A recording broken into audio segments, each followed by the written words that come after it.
Hi, I'm Dave from Boyinaband.com, and recently I got the chance to interview one of my favourite rappers, George Watsky. For those who don't know, Watsky is, well, I feel really obnoxious using the descriptive term wordsmith, but screw it, it fits, an awesome wordsmith. He's an accomplished poet and rapper that has earned a huge following on YouTube, partly as a result of his huge hit video Pale Kid Raps Fast, and starring as Shakespeare in the epic rap battles of history, and I frickin' love his wordplay. I recently got the chance to interview him backstage at the Old Vic Tunnels in London, freaking cool venue incidentally, to get some first-hand advice from the guy that should be useful to anyone who writes, raps, or is having trouble with the ladies. Boyinaband.com, next to maybe sex.com, is probably one of the most amazing places on the internet to be. If you are not in that kind of mood right now, you should be at Boyinaband.com because it's really an incredible place to hang out, so be there, be square. Hi, I'm Dave from Boyinaband.com, and today I'm here with Watsky. How are you doing, George? I'm good, thank you so much for having me. No worries, it's great to see you in England. So how feasible is it for you to answer all these questions in rhyme? I could probably do it really horribly. That would be great if you could. Sure. Okay, so why do you rap? I rap because I believe in communicating with other human beings. That didn't rhyme, but I'm okay with it. It wasn't done yet. Okay. I like to translate the things that I'm feeling and things that I'm seeing. Very nice. Yeah. So what's your writing process when you're coming up with the lyrics and flows? I generally bang my head against a wall until I'm about a foot less tall. Yeah. I think maybe we should take back the rhyming. Okay, yeah. But yeah, what's your actual writing process? That is true. I mean, I actually do stare at a blank computer screen for many hours. I'm not a quick writer. I stew on things. I come up with a premise, and I usually have a list of topics that I want to attack, or ways that a song concept. And then once I have a song concept I feel strongly about, I stew on it for a long time. I do multiple drafts. I edit heavily. I'm not a quick writer. What kind of words do you like? It's always a fun one. I like words and rhymes that I feel like haven't been used a lot before. Obviously, as a writer, you're going to be rehashing stuff that other people have done a million times before, but how do you bring your own perspective to it? And I feel like I've heard so many songs that rhyme bottle and model with each other, and there's just you can listen to a song and you're like, oh man, I've heard that exact same rhyme in 70 different songs, and you're just changing the words around, and I like it to feel like a unique puzzle piece that's being put together. Are there any words that you found that you particularly liked? This isn't something I've used in a rap, but there was a Canadian rapper in Toronto who opened up for us and used a word called suffoncified as I've had a sufficiency. If you've eaten and you're sufficiently suffoncified, you're full. Nice. I liked that a lot. I wished I'd come up with his whole chorus was, "Are you sufficiently suffoncified?" And I thought that was pretty bold of him to for a chorus as well. For a rap chorus. Could you pick one random lyricist that you've been inspired by and explain what's inspiring about them? I'll just pick somebody out of the long list of people I've been inspired by. I've been inspired by Andre 3000 from Outkast because he's totally unique. He's very versatile. He's extremely precise with his rhythms, which I try to do also. But he's kind of a weirdo.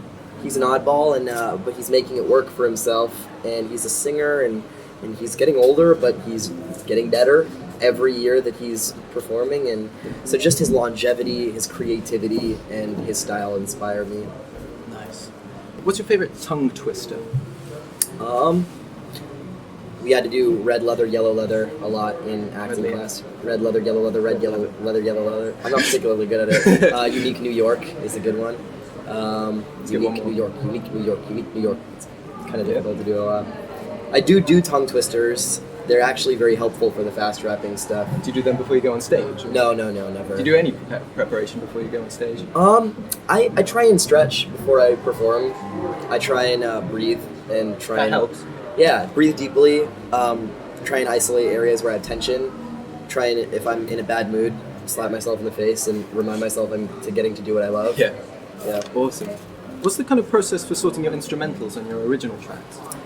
Well, I work very closely with the producers who do my stuff with me, and I'm not a music producer, but I do have opinions, and I'm a musician, and I sometimes guide things in certain directions. So oftentimes one of my 4 or 5 close friends who I work with a lot will send me a beat idea, and I'll say, oh, I like this, but we should do it with a live piano, or there should be another section because it sounds repetitive. And so we'll go back and forth a bunch of times, and then I'll come in and I'll try and craft the chorus melody with them, and then we'll just build it from there and start polishing it. Sweet. Do you remember your first instrumental that was just yours? Yeah, actually, it was from this song called Nosy Clowns, which I wrote when I was 12 years old. No, maybe 13. But it was on Reason. No, I'm wrong. I'm not lying. It was on Fruity Loops. I know, awful. It's much more, simpler program. But it was basically like, and then the only like melody that I knew to do, I did it in almost every beat that I tried to program for myself at that point, was boom, boom, boom, boom, boom, boom, boom, boom, boom, boom, boom, boom, boom, boom, boom, boom, boom. So that was it over and over again, and the chorus was about nosy clowns who try and get all up in your business. Very cool. It's immortally embarrassing. It's awful. Well, speaking of boom boom, what's your favorite sound? Doesn't have to be musical. Sound. Oh man, I love the sound of a bass drum being sound checked. Just hearing the low end that's going to be in a room before when it comes a show. In. Yeah. Oh yeah, and then hearing them EQing it right and getting it real fat. Yeah. That's a nice one. What are your top 3 dating tips? I guess breathe is a good one just for life in general. Go for it at the end of the night. If it's always going to be worse to not have gone for the kiss than to get the cheek. At least you tried. And I'm a big fan of going Dutch and splitting the check. I think that it's cool to pay for somebody and show them that you care, but not to build a relationship on very even wise, footing. very wise. Yeah. Get rid of the gold diggers early. Yeah, exactly. Yeah, trying to steal my stack of pennies. YouTube money. Yeah. So, how long did it take for you and the band to come up with the live versions of these songs? Well, we'd been playing in various formats for a bunch of years, and we'd had a bunch of spot dates before the tour, but before we actually hit the road for this tour, we rehearsed for a week together. We did a rehearsal boot camp and played like 9 hours a day together for a week and just got everything good. Record it. Yeah. You do a lot of spoken word. How has that influenced your rap? It's made more of my raps premise driven. I think that a lot of spoken word has a cohesive theme and an arc to it and tells a story.